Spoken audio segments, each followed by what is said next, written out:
अस्सलाम वालेकुम वरहमतुल्लाहि वबरकातुहू। मैं आप सबका दीनी भाई अफ़ू खान उत्तर प्रदेश इलाहाबाद से। तो सामाइन, आजकल के माशरे में जो देवबंदी हैं या बरेलवी हैं वो हम अहले सुन्नत अहले हदीसों को अंग्रेज़ों की औलाद, विक्टोरियन की औलाद, अंग्रेज़ों का एजेंट और गैर मुकल्लिद और पता नहीं क्या क्या बोलते हैं, और हमको ताना देते हैं कि तुम तो अंग्रेज़ों के दौर में तुम्हारा नाम आया, तुम लोग तो ये जो मतलब विक्टोरिया है उसके तुम लोग वो थे, गुलाम थे, फला थे, तलवे चाटते थे, और खूब उल्टा सीधा बोलते हैं हम अहले सुन्नत अहले हदीसों को।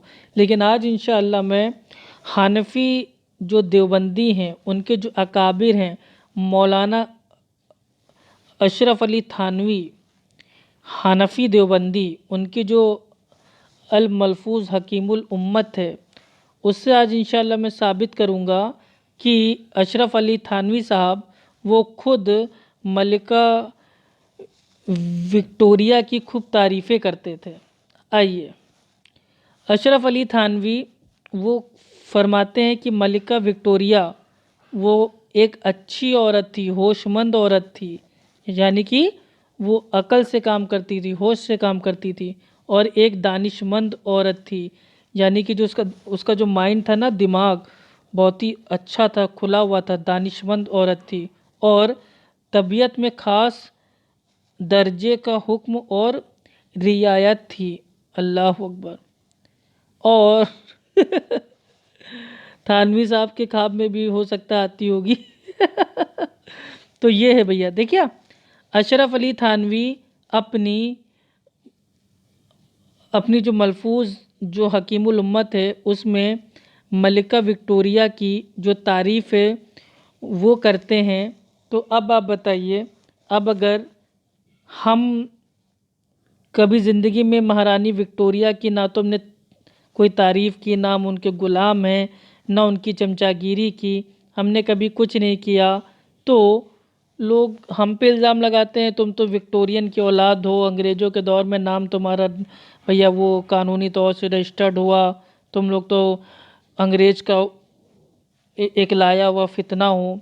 तो भैया फितना कौन है ये खुद देख लीजिए भाई। अंग्रेज़ों की तारीफ़ जो करने वाले वो हनफी मुकल्लिद, अंग्रेज़ों के तलवे चाटने वाले कौन, वो हनफी मुकल्लिद, अंग्रेज़ों के एजेंट कौन, वो हनफी मुकल्लिद, और अंग्रेज़ों की जो मलिका विक्टोरिया थी उसकी तारीफ़ करने वाले कौन, वो हनफी मुकल्लिद। और तब भी ताना किस पे, अहले सुन्नत अहले हदीसों पे, कि अहले हदीस माज़अल्लाह अंग्रेज़ों के एजेंट हैं।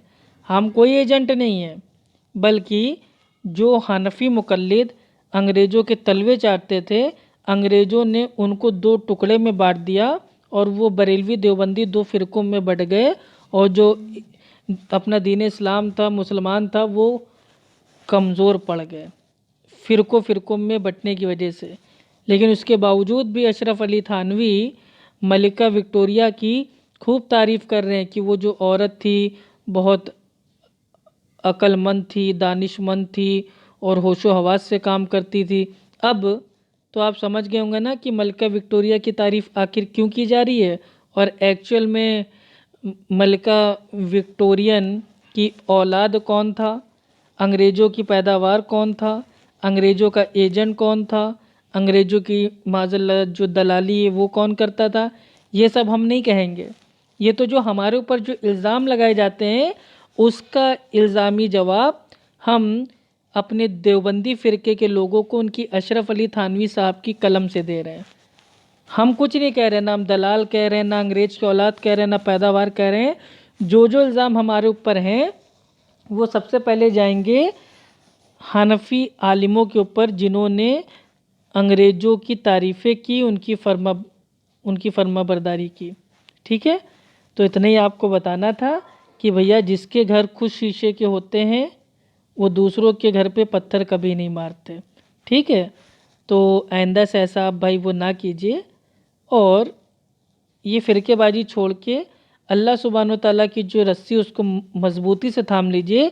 क्योंकि अल्लाह सुब्हान व तआला फरमाता है कुरान में, सूरह आल इमरान सूरह नंबर 3 आयत नंबर 103 में, कि तुम सब लोग एक साथ हो कि अल्लाह की रस्सी को मजबूती से थाम लो और आपस में फ़िरक़ों में ना बटो। अल्हम्दुलिल्लाह। तो फ़िरक़ों में अपने को नहीं बटना है, इसलिए कोई एक दूसरे को अंग्रेज़ का एजेंट या विक्टोरियन की औलाद अगर कहेगा तो ये सबसे पहले फतवा लगेगा अशरफ अली थानवी साहब के ऊपर, जिन्होंने मलिका विक्टोरिया की तारीफ़ की है। ठीक है, इतना ही आपको बताना था। ये एक इल्ज़ामी मेरा ये आंसर था, जवाब था। इसको कोई हमारा देवबंदी भाई दिल पे ना ले। अस्सलाम वालेकुम व रहमतुल्लाहि व बरकातहू।